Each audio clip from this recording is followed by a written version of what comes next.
exactamente. Yo, en cuanto ustedes estaban hablando y todo, yo estaba aquí escuchando y aprendiendo un montón y reflexionando también, ¿no? Porque yo creo también que es imposible, ¿no? En cuanto a entrenadores, sabemos de todo, es imposible. Pero creo también que, y ahí sacando el contexto del fútbol, ¿no? Por veces la gente sabiendo, o no, nosotros pasando una idea que no sabemos de todo, pasa una idea para otros de debilidad, ¿no? Porque creo que vivimos en una sociedad que no perdona, ¿no? A los que tienen la humildad de decir que no saben de todo, ¿no? Y que debería ser normal desde mi punto de vista, ¿no? Y, y creo también que eso acaba pasando para los jugadores, ¿no, Joan? Porque ellos pasan por eso también de, por veces, creo que tener cierto miedo de mostrar que no saben cosas, ¿no? Y, y creo que ahí podemos hablar de creatividad, ¿no? Para ti, ¿cuál es el papel de nosotros entrenadores para optimizar o estimular la creatividad? ¿Lo que crees tú?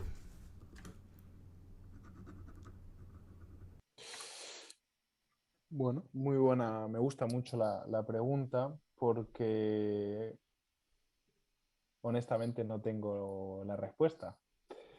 Lo que sí tengo es, pues, tengo un debate con los compañeros, tengo reflexiones propias que siempre las pongo en duda.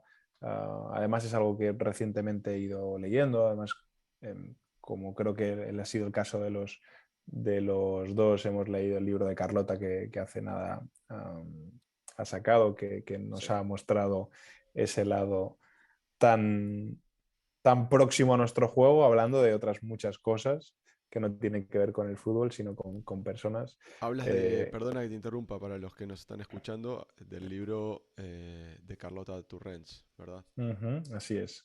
Ah, bien, yo creo que para poder entender la creatividad tenemos que volver a lo que hablábamos antes, ¿no? Que es muy individual y que aquello que entendemos por creatividad no tiene que ver solamente con, como dice Carlota, con aquellos magos, genios, con esas personas influyentes que han cambiado la sociedad y que tienen un impacto en la vida que serán recordados por siempre. Estos son genios, son personas creativas que han hecho uh, o se han comportado de una manera inesperada y totalmente eficaz, sino que existe la otra creatividad, que es la que nosotros tenemos en nuestro día a día. O sea, todo aquello que hacemos de manera espontánea, intentando responder a aquellas demandas del contexto de una manera, pues, poco recurrente, puede ser creativo, ¿no? Yo, es que haciendo la reflexión,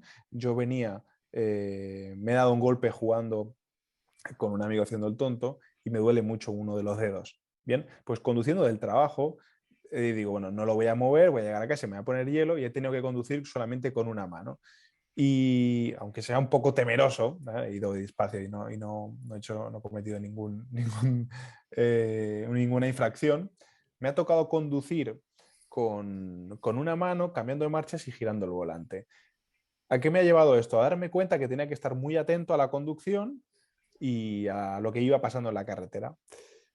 Bueno, pues esta circunstancia que se ha dado de no tener que conducir con una mano ha hecho que yo tenga que conducir de una manera poco natural, poco recurrente y ha sido eficaz porque me ha permitido llevar a casa. Son cosas que, claro, no he cambiado la vida, no he cambiado la manera de conducir para el resto de los siglos, sino más bien he sido creativo pues, ante una circunstancia de mi vida. Pues así es como debemos entender que es un proceso creativo, que aquel jugador que responde de una manera aparentemente poco común, pero que es eficaz, y cuando digo eficaz, no porque el entrenador entienda que solamente vale cuando es eficaz, sino cuando aquello que el jugador ha intentado resolver tiene componentes que no atienden a lo común, sino que está intentando de explorar.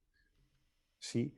Claro, esto parece como muy, muy místico y si no es eficaz, hay que cortar de raíz.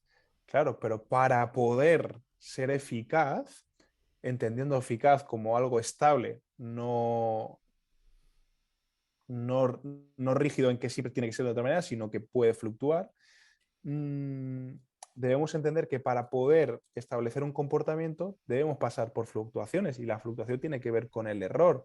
Y en ese error debe estar la comprensión del entrenador que aquel comportamiento creativo que no es eficaz requiere de o simplemente naturalizar aquello que ha pasado sin decir nada o reforzar aquel comportamiento aparentemente poco recurrente por parte del jugador.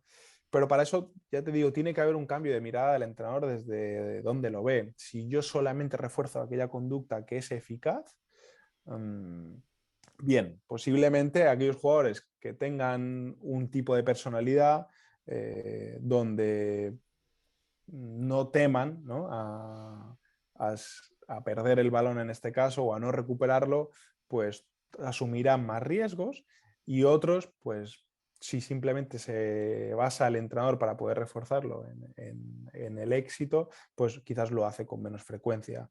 Entonces, desde ese cambio de mirada por parte del técnico, donde entiende que para poder darle estabilidad a un comportamiento deseado y que sea novedoso, por supuesto, funcional y adaptativo a aquellas demandas del contexto, el entrenador debe entender que debe pasar por fluctuaciones, donde el error forma parte de esa fluctuación, donde el jugador va a tener que convivir con no ser eficaz.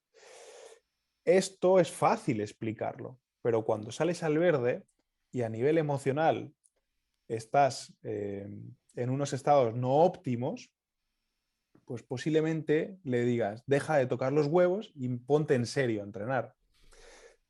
Sí, y esto ocurre y en cierta medida yo no es que no juzgue a aquellos que le pasa eso, sino simplemente ellos tienen que entender que quizás ese cambio de mirada aún no está estabilizado en ellos mismos. Si hablamos de estabilizar comportamientos, aún no se ha estabilizado. Es entender que yo lo puedo pensar, puedo comprender que esto tiene sentido, pero cuando me pongo las botas y salgo al verde, yo también, como entrenador, estoy interactuando con ellos y a mí también me hace tener unas sensaciones que quizás no controlo aún. Entonces, educar al entrenador en ese cambio de mirada, que entienda que lo que llamamos por error no es un error, sino simplemente es el proceso en el cual el jugador convive a través de fluctuaciones para poder llevar a ese comportamiento deseado, donde si hablamos de comportamientos no recurrentes, pues posiblemente estamos hablando de muchísimos comportamientos que tienen que ver simplemente con la adaptación a las demandas del contexto, porque si no tiene solamente que ver con una bicicleta bien hecha o con una finta y un cambio de ritmo explosivo, sino igual simplemente tiene que ver con elegir acorde a aquellas demandas y eso igual tiene que ver con repetir un pase y eso es creativo porque nadie lo esperaba y él ha entendido que igual hay que bajarle el ritmo del juego y hay que pararla un poco. A mí me parece un comportamiento creativo porque distaba un poco de lo que aparentemente todo el mundo pensaba que había que hacer, que era igual acelerar porque había un espacio muy claro, ¿no? Bajo sus posibilidades de acción, igual, y su sentir en el juego entendía que había que aflojar ese ritmo, ¿no?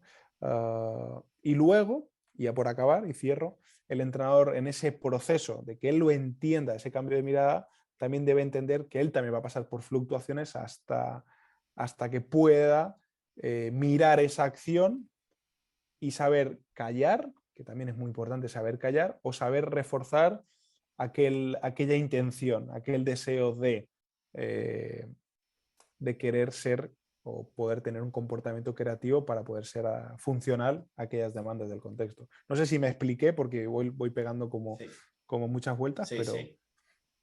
creo que todos requieren Perfecto. de su propio proceso en ese aspecto.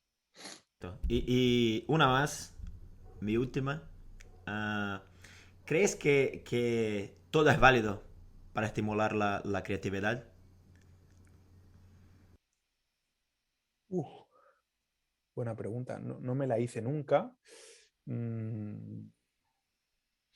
Todo es válido. A ver, todo es válido hasta el punto... No todo es válido porque todo válido parece como que no tienes en cuenta las necesidades del contexto. Quiero decir, es válido si tiene sentido con aquello que tú percibes bajo tus experiencias que aquello puede demandarte. Si yo constriño una tarea obligando y limitando las posibilidades de un jugador día sí, día también, porque claro, me da una respuesta X que yo deseo, bien, estás haciéndolo más desde ti que desde lo que realmente puede necesitar el jugador. Y esto es súper complejo porque desde lo que necesita el jugador a lo que entiende el entrenador que necesita él para aliviar su sentir, pero él se justifica porque cree que es lo que necesita el jugador.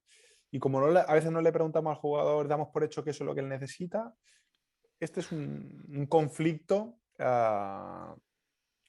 interesante que se suele dar y es bastante común, pero no creo que sea todo válido. Lo que creo que sí que es necesario siempre y cuando atienda aquellas demandas del contexto, aquellas demandas de aquellas personas con las cuales estamos interactuando, y si esas necesidades no están transmitidas por parte del jugador y el entrenador cree que bajo su conocimiento, aparentemente conocimiento, porque obviamente por algo es técnico de fútbol, cree que debe limitar para ampliar esas nuevas posibilidades, aunque él no las necesite, también puede tener sentido, ¿no? Yo creo que desde donde lo haga, ¿sí? Y a qué atienda esa limitación, pues tendrá más o menos sentido. Yo hay veces que veo en una tarea un tipo de limitaciones y me voy a otro campo y veo otras totalmente distintas, ¿sí?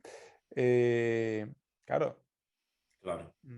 Porque también, Pues, también hay una cosa, ¿no? Cuando pensamos en limitación, ah, realmente pensamos en algo malo, ¿no?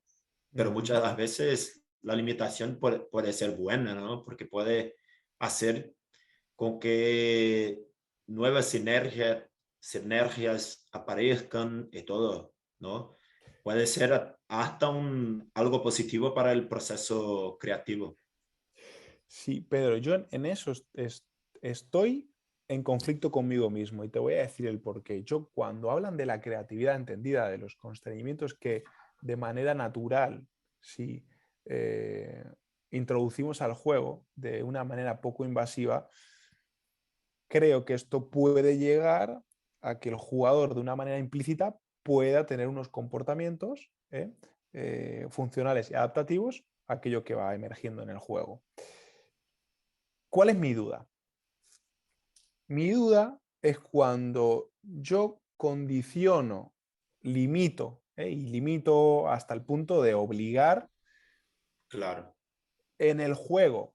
Y no me parece mal, porque hace que otros comportamientos sean más emergentes, porque aquello que yo de una manera natural realizo, ahora no puedo hacer, entonces me obliga. ¿Cuál es el problema donde yo entro en la duda? De si el jugador está jugando a la norma y se olvida de que ese jugar a la norma le está llevando a unos comportamientos que quizás cuando desaparezca esa norma no tenga aquellas demandas.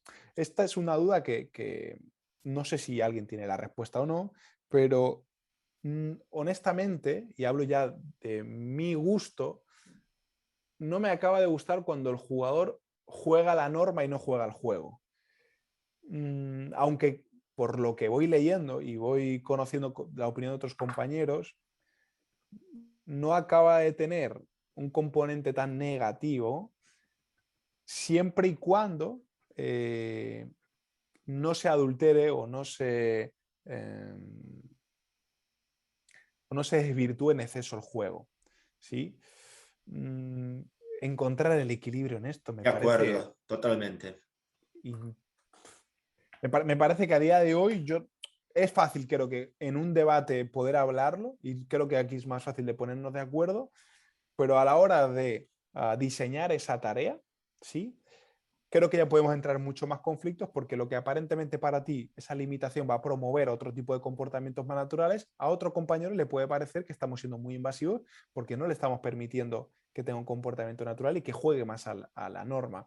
Entonces, creo que es tan importante reconocer esto como entender que tampoco pasa nada si probamos y vemos que nace de ahí. Y desde ahí sacamos experiencias que no tienen que ser totalitarias, sino simplemente son aquellas experiencias que han salido ahí, que nos ha dado una reflexión X y que nos puede dar un tipo de información para próximas tareas. Pero ya os digo, no acabo de sentirme cómodo aún en este tipo de debates porque tengo mucho conflicto conmigo mismo en este tipo de situaciones.